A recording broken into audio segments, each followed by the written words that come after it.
नमस्कार बच्चों। तो आज मैं आप लोगों को किसी बहुपद का शून्य और घात करने का ट्रिक बताने जा रहा हूं, जिसके माध्यम से आप कोई भी सवाल मात्र 1 से 2 सेकंड में कर लोगे। तो आइए देखते हैं पहला सवाल क्या है। पहला सवाल इसमें दिया है, निम्नलिखित बहुपदों के शून्य ज्ञात कीजिए। यहाँ पे कुछ जो है कि बहुपद दिए हुए हैं और उसका शून्य ज्ञात करने को आपको बोल रहा है, अर्थात find the zeros of polynomials. यहाँ पे कुछ पॉलिनोमियल्स दिए हैं, इनका जीरोज फाइंड करने के लिए बोल रहा है। तो मैं आपको ट्रिक बताऊंगा, एक ही ट्रिक से जो है कि सारे का शून्य 1 सेकंड में ज्ञात हो जाएगा। लेकिन पहले आपको थोड़ा सा कंसेप्ट बताने के बाद तब ट्रिक बताऊंगा। यहाँ पे देखो P x equal to 4 minus 3x given है, अर्थात पी एक्स का कोई जो है कि बहुपद है। अब बोल रहा है कि इसका शून्य क्या होगा। तो शून्य का मतलब होता है कि x का, अर्थात चर का, वेरिएबल का कौन सा वैल्यू यहाँ पुट करें जिससे ये जो बहुपद या पॉलिनोमियल है उसका टोटल मान जो है कि 0 हो जाए। यही शून्य का मतलब होता है। तो देखो हम यहाँ पे 4/3 रखे हैं, तो इस बहुपद का मान 0 आ गया है। तो इसका बहुपद, इस बहुपद का जो शून्यांक होगा या 0 होगा वो 4/3 होगा। इसी तरह दूसरे में दिया था P t equal to 2t minus 5/2। तो इसमें t के जगह पे हमने 5/4 रखा, तो इस बहुपद या पॉलिनोमियल का वैल्यू 0 हो गया। तो इस तरह से इसका शून्यांक या 0 है वो 5/4 आ गया। क्वेश्चन नंबर 3 में Q y equal to 2y minus 1/2 given था। तो यहाँ पे हमने y के जगह पे 1/4 रखा, तो इस बहुपद या पॉलिनोमियल का वैल्यू 0 आ गया।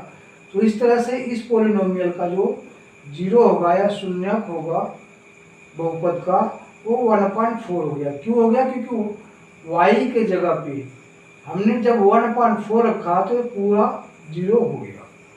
इसी तरह क्वेश्चन नंबर 4 में दिया था R z equal to z/2 minus 3। जब z के स्थान पे हमने 6 रख के इसको सॉल्व किया तो इस बहुपद या पॉलिनोमियल का वैल्यू 0 हो गया। तो इस तरह से इस बहुपद का जो शून्यक होगा या 0 होगा वो 6 आ गया, क्योंकि 6 रखने पे 0 हुआ है।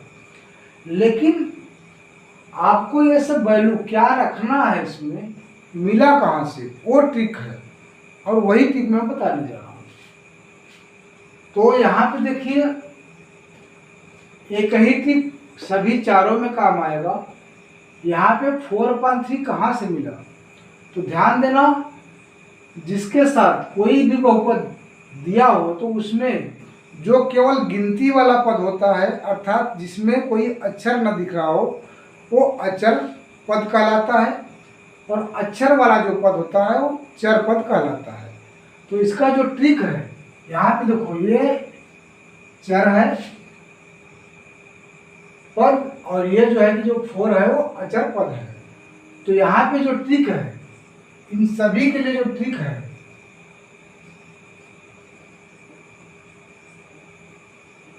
ट्रिक क्या है कि जो भी चारों में इस तरह के किसी भी बहुपद में जो भी अचर पद है, अचर पद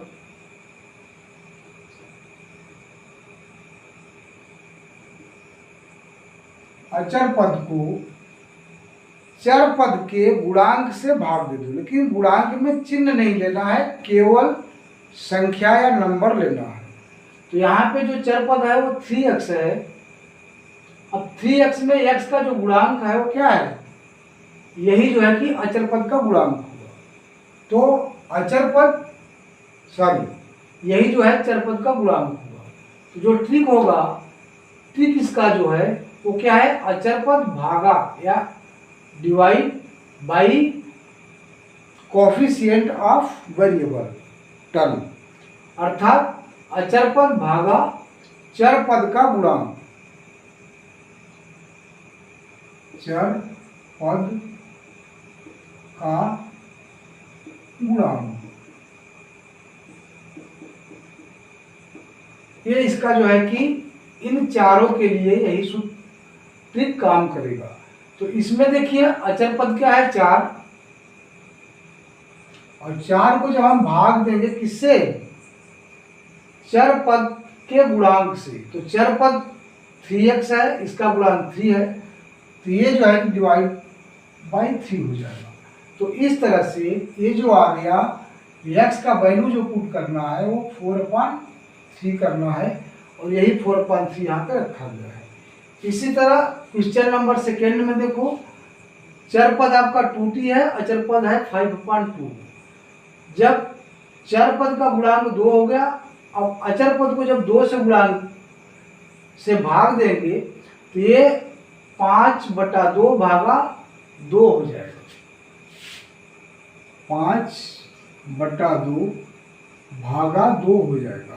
और आपको पता होगा कि जब कोई फ्रैक्शन को जो है कि भाग देना होता है तो इसको गुणा करके और इसका रेसिप्रोकल अर्थात उल्टा लिख देते हैं। तो 2 का उल्टा होगा 1/2, तो ये हो जाएगा 5 एकम 5/2 गुना 4। तो यही इसका जो है कि शून्यक आ गया। भाग देने के बाद जो होगा वही शून्यक हो जाएगा। 5/4 देखो आया है, वही वैल्यू पुट करने पे इसका मान 0 आया है।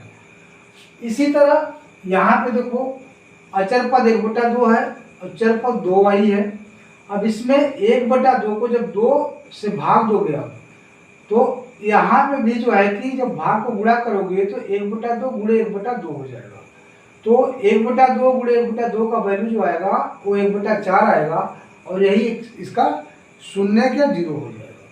इसी तरह इसमें है, यहाँ पे चर पद ये है, इसका जो गुणांक है 1/2 है, इसको हम 1/2 z भी लिख सकते हैं। तो चर पद का जो गुणांक है 1/2 है, अचर पद 3 है। अब 3 को जब हम 1/2 से भाग देंगे तो 1/2 जब गुणा करके ऊपर ले जाएंगे तो 2 3 6 हो जाएगा, और यही इसका शून्य क्या 0 हो जाएगा। तो इस तरह से आपको शून्य ज्ञात करने के लिए कुछ भी नहीं करना है। अगर इस तरह के सवाल हैं तो आपको जो अचर पद दिया है उसमें चर पद के गुणांक से भाग दे दो, जो आएगा वही आपका जो है कि शून्य हो जाएगा या 0 हो जाएगा। तो आशा करता हूँ बच्चों कि आपको अच्छे से समझ में आ गई होगी। ठीक, अब आगे नेक्स्ट बढ़ते हैं।